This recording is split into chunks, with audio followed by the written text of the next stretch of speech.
Hello everyone, welcome to my channel. Have you ever had a time when you were done with BTS?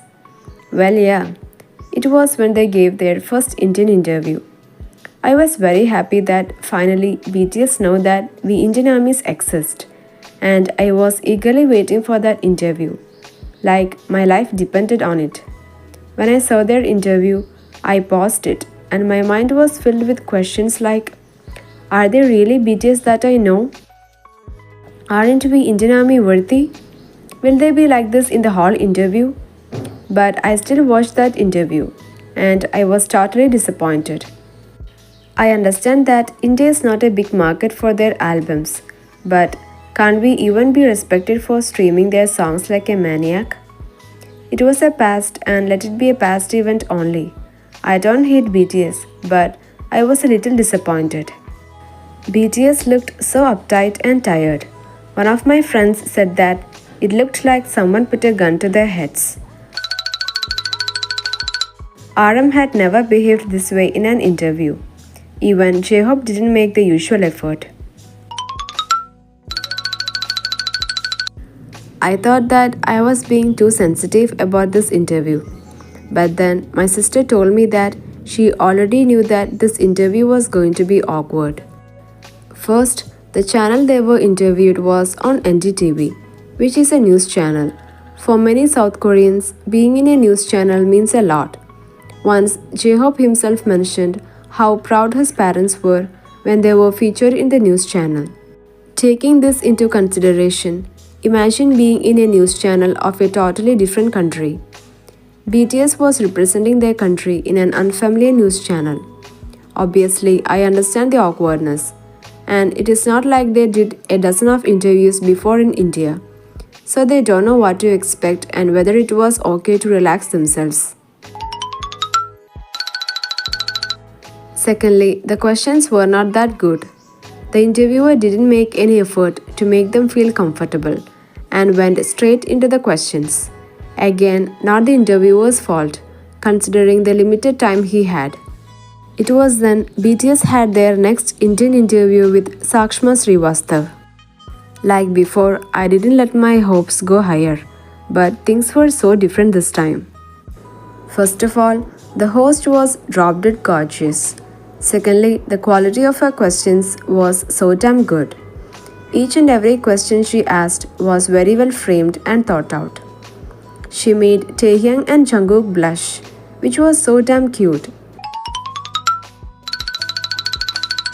Plus, she also made them say a Hindi phrase, which was BTS Indian Army lives in our heart, which just made my day. Superb!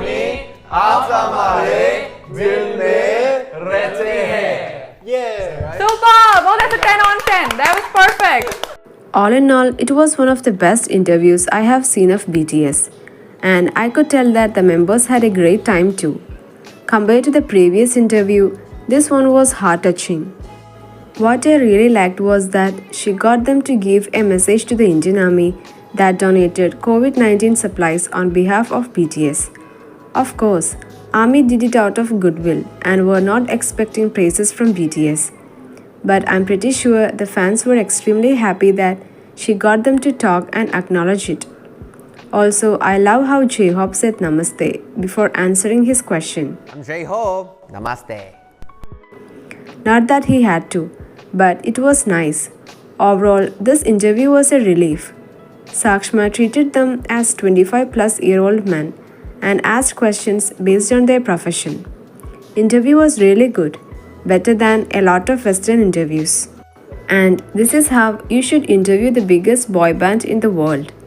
I also love how RM's eyes lit up when she asked Jin the first question. The whole interview was amazing. RM wasn't even faking a smile. It was really good to see that the host managed to get a chuckle from RM when she said that the fans have already started saving money for the concert tickets. It was the best butter interview I have ever seen, and low-key wondering if JK is Sakshma's bias. I was also thrilled that she directed some questions that are normally answered by the leader to the other members like J-Hope and Jimin, giving them the opportunity to speak on their own, on questions like what is the next step for BTS, etc. I loved this interview and I wish people would stop saying it was flirtatious. Always seems like people are jumping to sexualize any positive interaction between the band and a woman. And it's strange. They seemed to like her because she was actually good at her job and also seemed like an army and acted accordingly. Most people blush when told they are beautiful on camera. Jimin can say hello to a female human and it isn't a declaration of love. Men and women can interact and it's not sexual. Please stop it, guys. It was so adorable how BTS reacted to Sakshma's questions and compliments. Sakshma really did her research and it shows. I love how Jin's answer compares his talents and looks to delicious food. Yoongi's answer on using music to process emotions and giving it an outlet is beautiful, and it fits so well for her to ask him a question on mental health. J-Hope's answer really lives up to his name, and I could feel the positivity just perfectly. Jimin's tiny hi was so cute. I'm Jimin. Nice to meet you. At the ending, we can also see her talking with Jungkook about his performance in Blood, Sweat and Tears. Jungkook seems shy and happy answering her. Well, these are my thoughts. Have you ever had a moment when you were so done with BTS? Please do mention them in the comment section. Thank you for watching the video. See you next time.